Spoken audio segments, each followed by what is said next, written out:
Taylor Davis is down in Bradenton, Florida right now for this iteration of Show and Go with Taylor Davis. I'm sitting in the Chicagoland area. I left Indianapolis when it was -1 with a wind chill of -20. And I'm in Chicago where it was -4 earlier today with a wind chill of -27. What are you rocking with right now?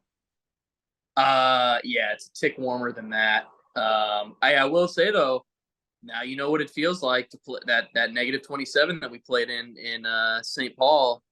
Um, what Dude. was that? Yeah, that Were was you there 20. for that?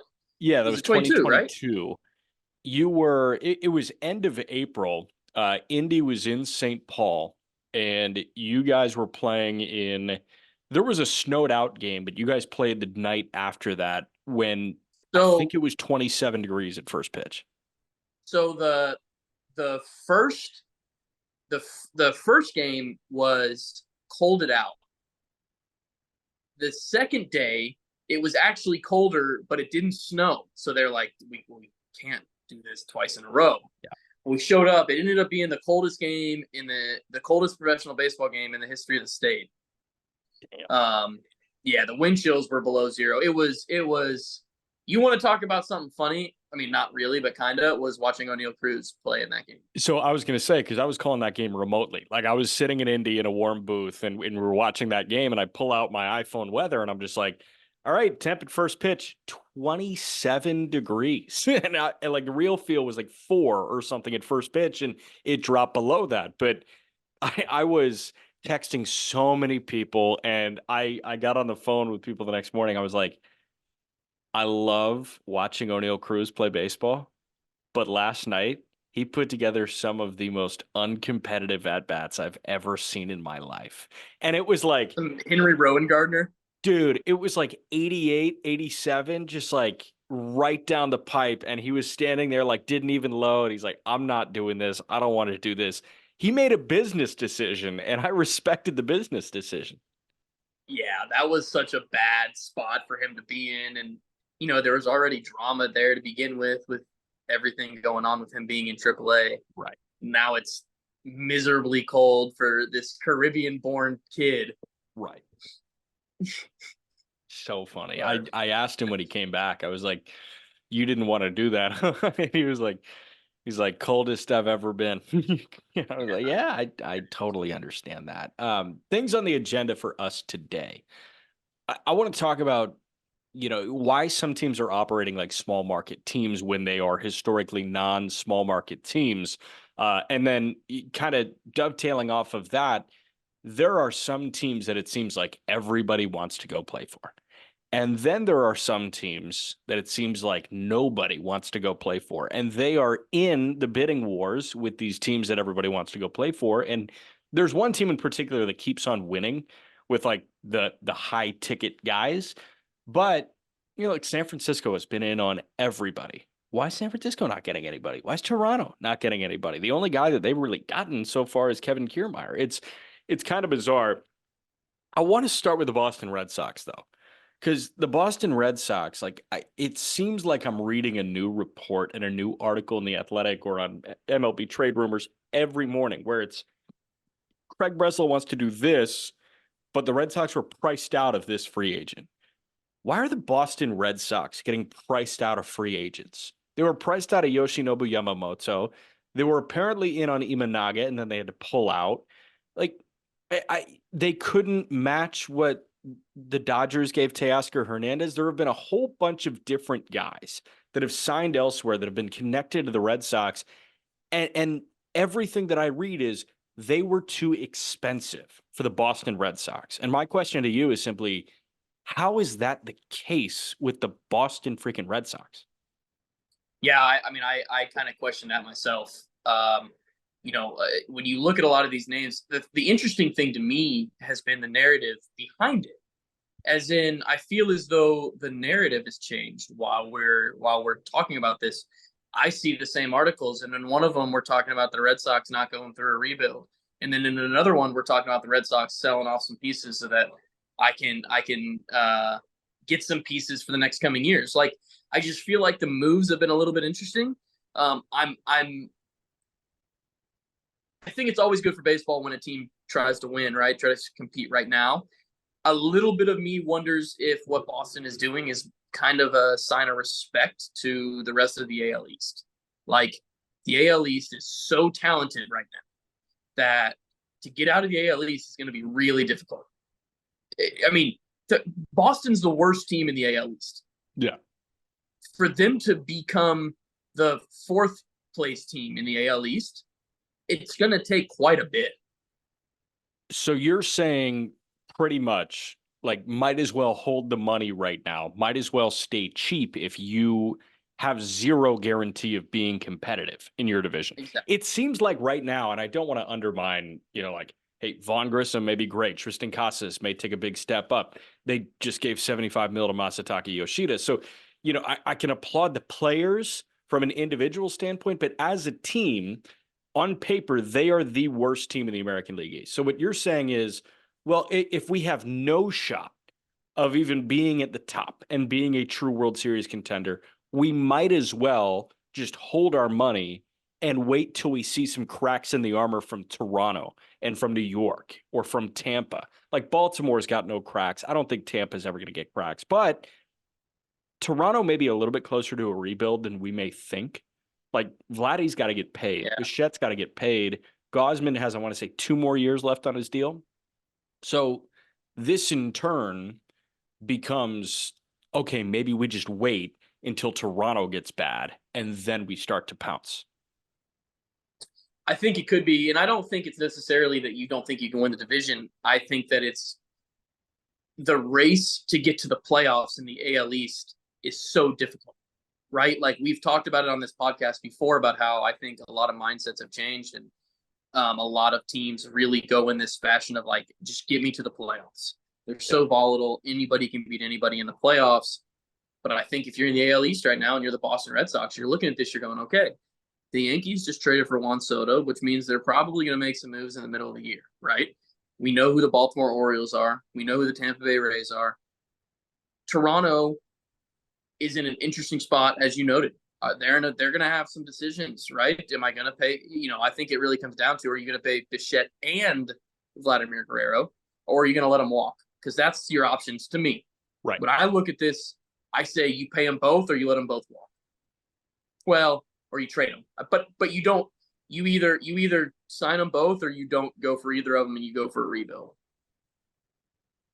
Do you think, like, I'm curious how you see Vladdy's kind of contract situation playing out right now, because off on the heels of the 2023 season, you could say, oh, this guy's like maybe an $100 million player. He's 24 years old. He's going to turn 25 in mid-March. Yes, he had a 790 OPS. Like, okay, 26 and 94, those are good counting numbers, but the WAR was borderline negative because he was a liability at first base. Like, we're 2 years removed from this guy having 48 pumps and 111 driven in. And over the last 3 years, home run totals 48, 32, 26. RBI totals 111, 97, 94. Batting average 311, 274, 264. It's obviously a steady decline, but again, he's 24 years old. So I ask you, like, is this the biggest year for Toronto and Vladdy to kind of figure out what they are? Because if he bounces back and puts up an 1,000 OPS season, he's probably a $200 million first baseman. I think there's one player that Vladimir Guerrero needs to be watching in free agency, and that's Cody Bellinger, because I think you're looking at a very similar scenario, not near the floor, the like he didn't volatility. hit rock bottom, but he also didn't win an MVP. So I think you're really talking about an interesting deal here, where if Cody Bellinger gets a bunch of money, that bodes really well to Vladdy if he puts together a solid, year and a half. Like if he has a good year, was he free agent after 25? I think so, after 25. I mean, if he puts together a solid campaign this year and then a really good stepping stone, a really good, what's that called? The year when you're going to get paid? Contract year. Yeah. If he gets, if he can play really well then, I think he got something. But I'm with you. I think he's got to show a little less regression. He needs to show that he can continue that power that we saw initially. So the one that kind of jumps out to me is Pete Alonso is going to set the first base market. We talk about setting the market, and that burden will fall on Adley Rutschman at some point. It may fall on Will Smith before it falls on Adley, and Adley can use Will Smith as a stepping stone, and then in turn, like the young guard will follow Adley. But Adley may just be in a different league than Will Smith because he's an elite defender, and the offensive numbers may be comparable. Um, with Vladdy, I think Pete Alonso is gonna reset the first base market this offseason. And what Vladdy can do if he has 2 good years before then is point to Alonso and say, all right, guess what? They paid that guy when he was 30. I'm 25. What you gonna do now? And that in turn may up it by $80 million. So I Well, and think I'll if tell you, Alonso gets 130, Vladdy could be looking at 210 as a first baseman. what about the 2025 contract for Reese Hoskins? Right? Like another scenario where you get a guy that was really good for a bit and then was good for a little bit. Yeah. Like, I think if he has a good year this year, now you're talking about a decent sized contract for that guy, because he's not going to get a big deal this year, right? He's probably going to get a No, 1 year I deal mean he'll somewhere. probably sign a 1 or 2 year deal. If I was in Reese Hoskins' shoes, I would do the Conforto thing, where I Yeah, sign a 1+1 at like 18 a year, maybe 20 a year. I think Hoskins can get a 2 for 40 deal right now as like, hey, this year at 20, and then a mutual option at 20, like similar to what Bellinger did. And Bellinger opted out; he's going to get 200 mil. Hoskins is not going to get 200 mil, but he can turn a 1 year at 20 into a 5 years at 100, surely. yeah, for sure, for sure. And then going back to the Rutschman, the main difference I actually think between Will Smith and Adley is going to be, well, and I don't know this now, but I was going to say the age that they get to free agency, because Adley would have been, had COVID not happened, Adley would have been there pretty young, but I don't think he got there young enough. They may be more similar than I think now that we're talking about it. Will Smith hits the market in 2 years. He's 28 right now. He's going to turn 29, so he's going to be 31. Adley, that's not the case. Adley's going to hit the open market. Actually, it may be kind of close. Adley may hit the open market at night at 29. But as we all know, that's a massive difference for a major league catcher. Right. The difference between 29 to 89 and 31 is a 90. big deal, Right. huh? The difference between 89 and 90 on the mound is massive. And like the Yeah. difference between 29 and 30 in terms of age when you hit free agency is absolutely massive. Yes, yes. So I think Adley sets the contract there. Um, I mean, shoot though, Jonah Heim puts together a couple more good years. He's Yeah. going to be in that he's going to be in that conversation. Yeah. So Adley hits it ahead of his age 30 season. Smith hits it ahead of his age 31 season, like 3 years earlier. So I think Smith is going to get a bag like before he turns 31 years old. And listen, he's entirely deserving of that. Adley may just be in a different realm if he continues it because he's been so good at 25, 26 years old. I think they extend him. You think so? I think if I'm the Orioles, like, build around me. Okay, so I this is another thought that I want to have, and then we'll tie a bow on the contention window for the American League East. Do you think there's any hesitance to extend Adley when you have a player of Samuel Basayo's pedigree right behind him? No, no, Okay. because I think if you know what you have in Adley Rutschman at the major league level, Yeah. and if you can extend him and get him, you have to do it, right? Like if you have that opportunity, and I'm not saying you do. If they did, it'd be right now. Buy low right now. Right. This is I think this is the floor. I think that's crazy, right? Like I know I said that after year one, and his year two wasn't as good, but like I really do. Like it was similar, it was right around the same. Um, but I think you're only going to see a better Adley, and as this team keeps doing well, you're going to see him show up in big spots. And I think Gunnar really struggled early. I think you get a full season of a healthy, good Gunnar Henderson. Um, you get a healthy Heston Kjerstad showing up in there. That lineup is going to got a chance to be okay with Mountcastle. With you know, Right. what do you got? No, so you said the floor was going to be 2022. This guy had a 135 WRC plus and a 5.4 WAR. And then you said he got worse. It was a 127 WRC plus and a 5.1 WAR. So, like, Yeah, he if he got got worse. worse from what you thought his floor was, and that's a 5-win season, pay the man right now. That's what I'm saying. So like, if you have that opportunity, I think you do it, and you never worry about having too many good catchers. It's Right. just such a weak position that I mean, look at the Pirates. Look where the Pirates are. They're in a great spot. They were in a spot where they can lose their starting catcher in the big leagues and not have to worry because I have a first overall pick that can do that. Yeah. He's going to You're catch. talking about the exact same scenario. Right. He's going to catch full time this year, Davis. I don't Those know. are I the have to reports. imagine. Yeah, those are the reports. Like Ben Charrington said, he's going to show up to Bradenton when pitchers and catchers report as a catcher. Yeah, I mean, I'm assuming. I can't imagine him not catching every day, at least to start. Yeah, because otherwise you're piecing together what Jason DeLay and Ali Sanchez, and it seems like Henry Davis would just be a better full time option than that Yeah, objectively. yeah. Gunnar, now do you think Gunner's extension possibility is impacted by a player of Holiday's caliber? Because like Jackson Holiday, the difference between Holiday and Basayo, I think Basayo's got the chance to be a top 5 prospect in baseball when like Holiday and some of these other guys graduate, but Holiday is like consensus #1 prospect in baseball. He's kind of on a different Yep. planet from the rest of the prospect world. Do you think Holiday and Kobe Mayo's presence, especially with it not being the catcher situation, impacts Gunner's extension possibilities? No, because there's more spots on the infield. Mm-hmm. I'm content with putting Gunner at third or putting Gunner at second and putting Mayo at first. Like a lot of those pieces are kind of movable, and I'll say this: like the one that stands out to me is like Jackson and Gunner up the middle as a thought, or Jackson and Gunner like putting Gunner at third and putting Jackson at short. However you want to do it. I think those two in the infield is a scary thought at the youth of those two guys.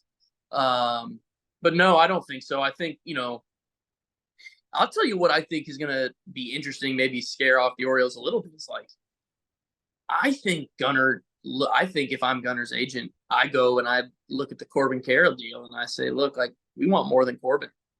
Yeah. I believe he's going to be younger than Corbin Carroll was when he hits free agency. Um, I know he doesn't, I know that Corbin Carroll plays a really good outfield, but he plays a more impactful position. There's a lot to really like there for Gunner to pay. I think Carroll having success, and they're going to be pretty much the same age when they hit the open market, Okay. or when they would have if Carroll didn't sign that deal.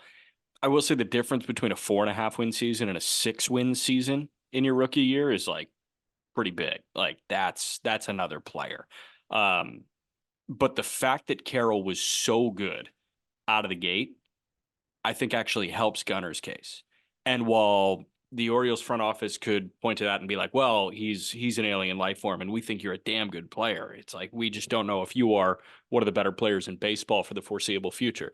Gunner can say, well, you should, because I've proven that. I just put up a 4.5 Right. win season in my age 22 Right. season. And also, like, they are going to look back on that deal. Arizona is going to look back on that deal and say that was the heist of the century. If you got a 6-win season in his rookie year and you got him for 8 at 111, and I think What is it can extend to 9 or 10. what is the value of a win? Do you know what the value of a win this year was? I know that like there was an arbitrary number thrown out that was around $8 million. I don't know what the monetary value was in 2023, but I also don't love that you can attach like a number to that. Really? It's so case by case. What do you mean? I mean, like 4 wins from Nico Horner and 4 wins from Pete Alonso look very different. Why? Because Nico, 4 wins is like, okay, you're getting elite defense at second base and you're getting probably a 110 to 115 WRC plus. Yeah, but that's the whole purpose of war. Is that's irrelevant. So my pushback is I think that offense is just objectively more valuable than defense is. I and you disagree with that, Can you or disagree you? with that?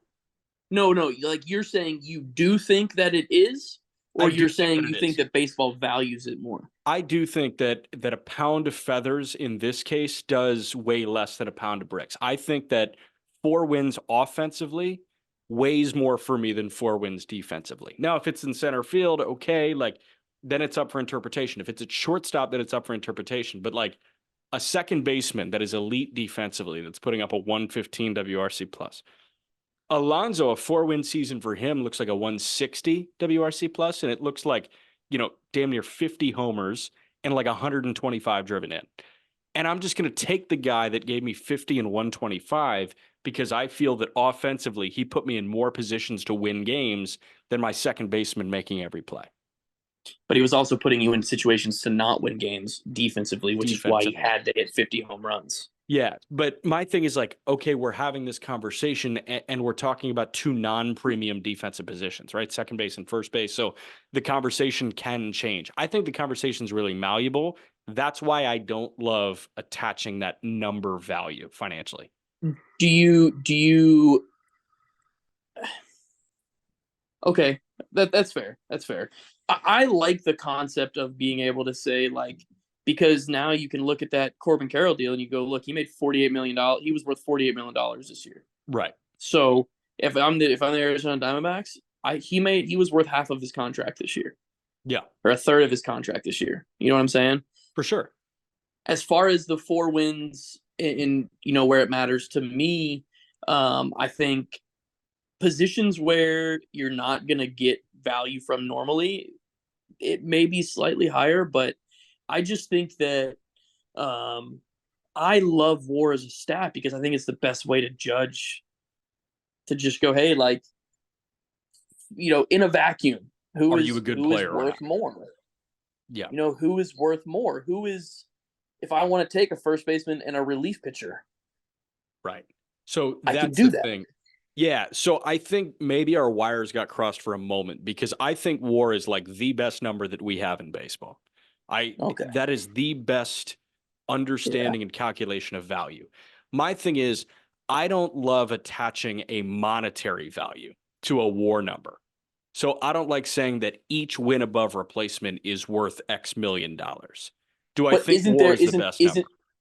and Yeah. okay, yeah, so that is where we got crossed. So why, and I know you just explained it, but why, in terms of like, okay, this is here's what I was trying to say. Got you. I think the reason that you think the offensive side is harder, at least to me, is because in thought, it's harder for you to replace 50 home runs in one position in the batting order than it Correct. would be in your head to fill in a good defending, average hitting second baseman. Correct. The other thing that I think kind of aids in my thinking of that is we learned at a very young age that if you want to play Division 1 baseball, if you want to get drafted, if you want to make it to the big leagues, you better effing hit. Like you can be the best defender. Like Nasim Nunez is an amazing defender. He was just a Rule 5 pick of the Nats. He was in the Marlins system. But Mm-hmm. like that guy didn't have a path to the big leagues because he was OPSing 550. Now that's an extreme example, but like if that guy stunk at shortstop, they'll find a place for him in the lineup if he was OPSing 900 at every minor league level. Yeah, I mean, to an extent, but the Houston Astros wouldn't, How so? because they have a DH that's Right. going to So DH and has it's to DH. situational, but the thing is, But I do but think that every pro organization has a guy that is an amazing defender, whether it be in the middle infield or the outfield, that can't hit to a big league standard, and that guy doesn't get to the big leagues. Whereas we just saw Luke and Baker get a big league shot this year. That guy cannot defend, but man, can he hit 30 and drive in 100. no, no doubt, no doubt. I think you get more opportunities as a bat. The Mhm. only thing I will say is I think one reason that we don't value the defense and the base running as much, mainly the defense at a lower level, is because you can't really value that at a lower level. There's no, You don't I have the can look tools. at a batting average. I can look at home runs, I can't look and say, hey, you gained us this much value with your defense this year, but you can in the big leagues. So I do think it plays a little bit more of a role when we talk about that. Um, but I see your point. I mean, I think it depends also. I think it is situationally, which would once again lend to there not being a dollar amount to it. Um, because what helps my team more? You know, Pete Alonso helps the Mets more. Nico Horner helps the Cubs more. Whatever it may be. Right. And you want to talk about the ripple effect there. Cubs are a huge market team. Obviously, they're selling a bunch of Horner jerseys, but like Alonso's outselling Horner in the gift shop. You know what I like? Alonso's getting people to tune in. Horner is awesome when you go to the ballpark. Horner is awesome, but there are way fewer people that are saying, I really want to watch Nico Horner play baseball tonight, as Right, right. opposed to, damn, I hope Pete Alonso hits one 490 feet tonight. The Little League World Series, you're going to hear Pete Alonso more than you're going to hear Nico Horner. Exactly. Exactly. Yeah. So, Yep. and I think that ripple effect financially for a team matters. And that's why I think that Vladdy's contract can get huge, because that guy, he put up pretty much a negative WAR. Kyle Schwarber put up a WAR close to zero, but guess what? He had 47 bumps. Like, people love him. Well, that I will say this, and this is one thing that I think is really cool about what they're doing in Philly, is I do think that it matters what he does in that clubhouse, Oh because yeah. I think if he was not a good person, that he's not playing in Philly. They're just saying off with you. We'll put somebody else. We'll eat the whatever 70 million. We'll eat it. We don't care. He just We'll turns we'll into go get Chris more money. Carter at that point, right? Exactly. Yeah. Like, but because he's such a good person and such a good leader, they'll take the impressive 47 homers and the impressive 210 strikeouts. Yeah. Do you like the idea of a Schwarber hitting leadoff? Like Judge was hitting Yeah. leadoff in that Maris chase. I think it depends. I think it's like eight. I think it's 8 at-bats per position that you get throughout a year. If you hit maybe 10. So like if you're normally the 3 hole and you end up hitting first, you're gonna get 20 more at-bats throughout the year. Something like that. So that would make sense with a Judge type, because you just want your Yes. best player to get the most plate appearances. Yes. Schwarber sees a lot of pitches. So that So helps. Yeah. even if he strikes out, he's going to strike out Walker, hit a homer, but he puts together pretty good at bats and sees pitches.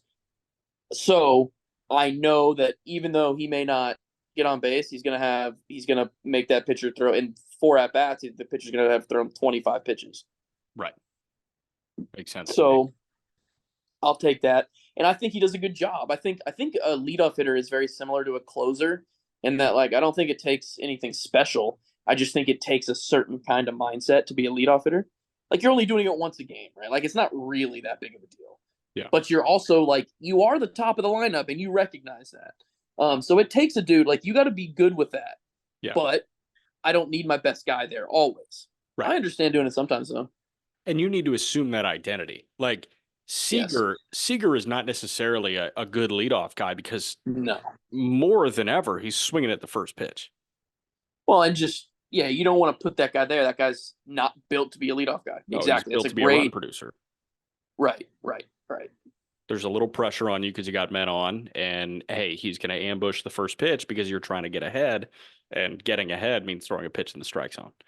And that's a good segue. That's a good segue into probably our last topic for tonight, into teams that everybody wants to play for. Let's talk about the Texas Rangers.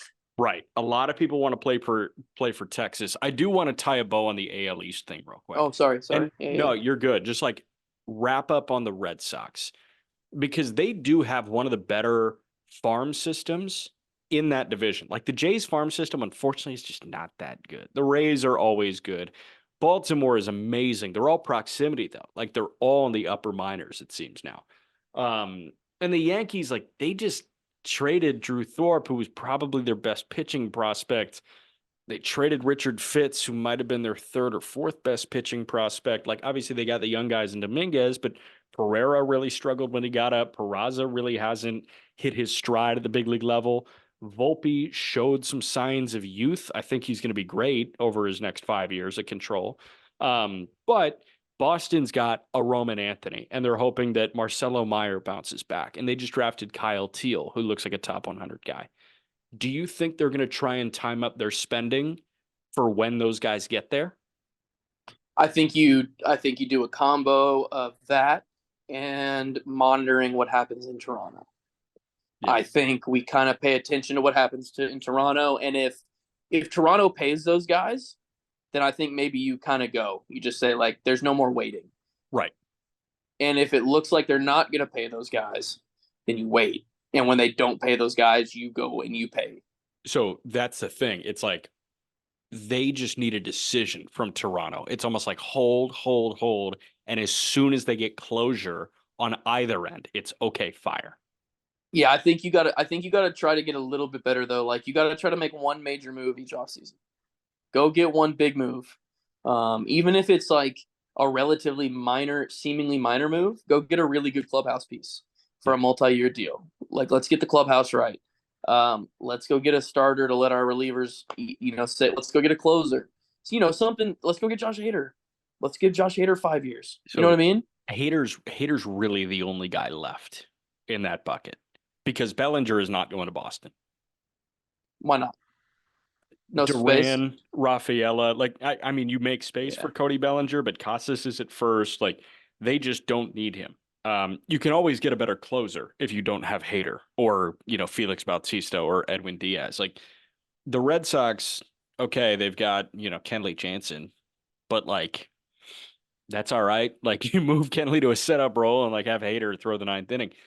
With Bellinger, I just don't know if the fit is there for the price point. If he was an $100 million player, they would figure it out, but he's a $200 million player. So it's probably not worth them figuring it out. Yeah. Yeah. And it's interesting because I think that, I mean,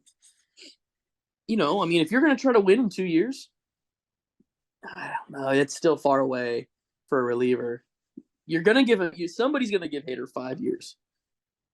Yeah. How many of those are you expecting to be good? That's the real question. I mean, shit, at this point, all five. I mean, they've got no sign of slowing down. He's 29 years old. Just throwing BBs. I think he's never not been an all-star. Is that right? That's really impressive. Josh Hader has no, he wasn't an all-star in 20, but there wasn't an all-star season at that point. Yeah, all-star. First year he wasn't, but he had a 2.08 ERA in 47 innings. After that, all-star in 18, all-star in 19, no all-star game in 20, all-star in 21, all-star in 22, all-star in 23. Pretty good, right? That's pretty solid. Yeah, last topic of the night. Guys want to go to certain teams, and they don't want to go to other teams. The Dodgers and the Rangers have been in on Hader. The Rangers, they just signed Tyler Mahle out of nowhere. And I mean, they're in talks of, re-signing Jordan Montgomery. The Dodgers, we don't need to hit on them again. It's Ohtani, it's Yamamoto, it's, trading for Glass now, like Teoscar for a 1-year deal. Like everybody wants to go play in LA. That's abundantly clear. Texas, it's clear that they just want to freaking win again. And I think they're paying like that. How appealing is that? Like, hey, we may not have space for you to play every day, but we really want to freaking win. So we'll figure out how to get you on the hill if you're good enough, or we'll figure out how to get you ABs if you're good enough.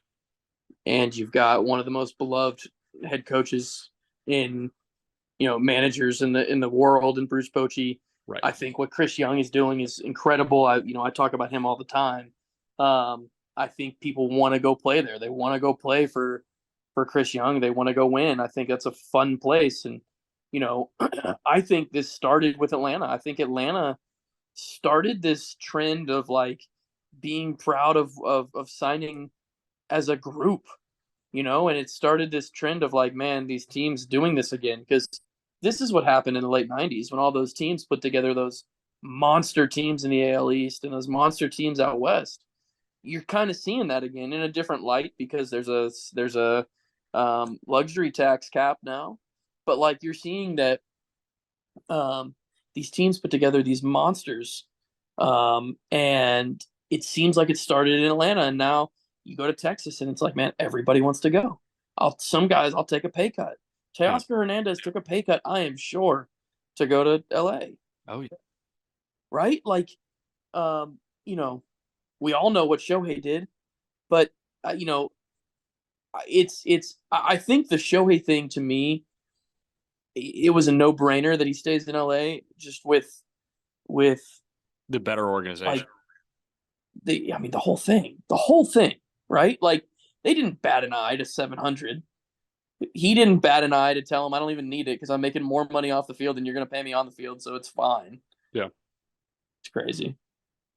It's But ridiculous. like you said, the one that stands out to me are the Giants.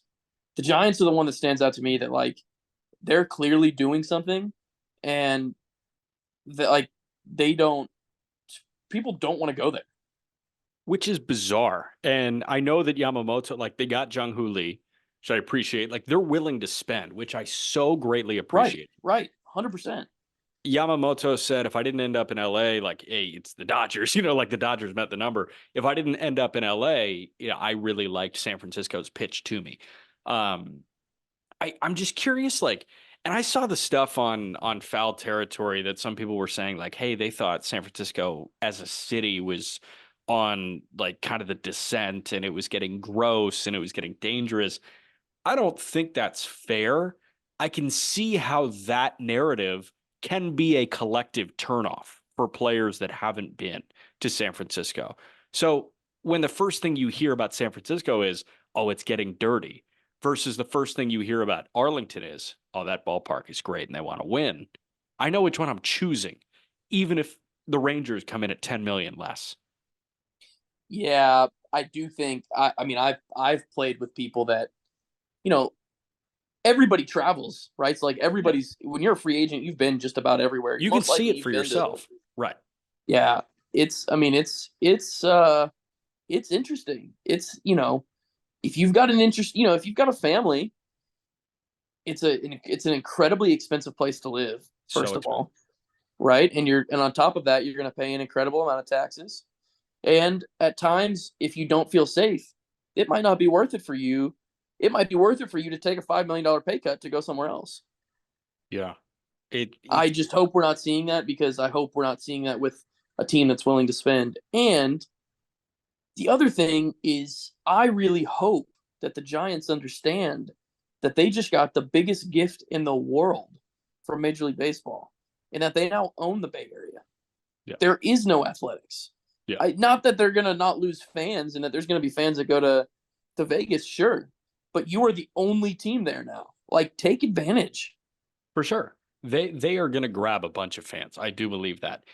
Um I also like don't love that idea. I understand, hey, the area around the ballpark kind of stinks. That's not great.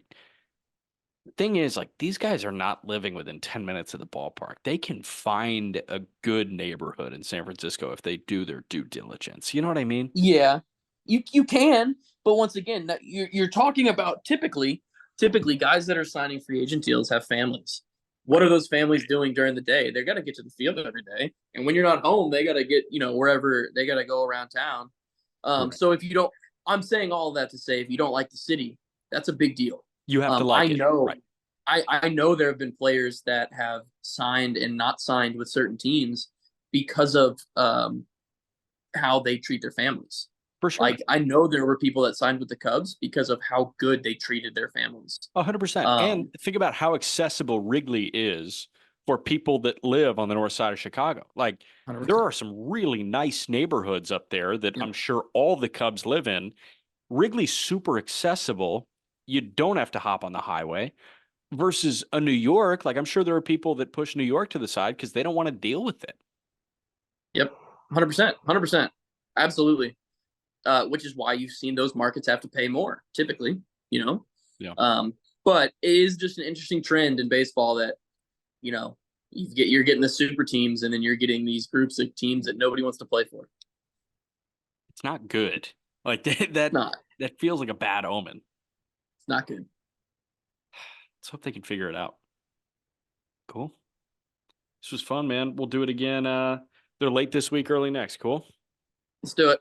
Every link you guys need is in our link tree. Even the merch, even the just baseball merch. We have a lot sitting in like our office in New York, and we just want to sell that shit. I told you we were going to send you some free stuff, but we want to Yeah, sell it that's to you nice. guys. We may get a discount code for you. We'll see. Be nice to us, and we'll talk to you soon.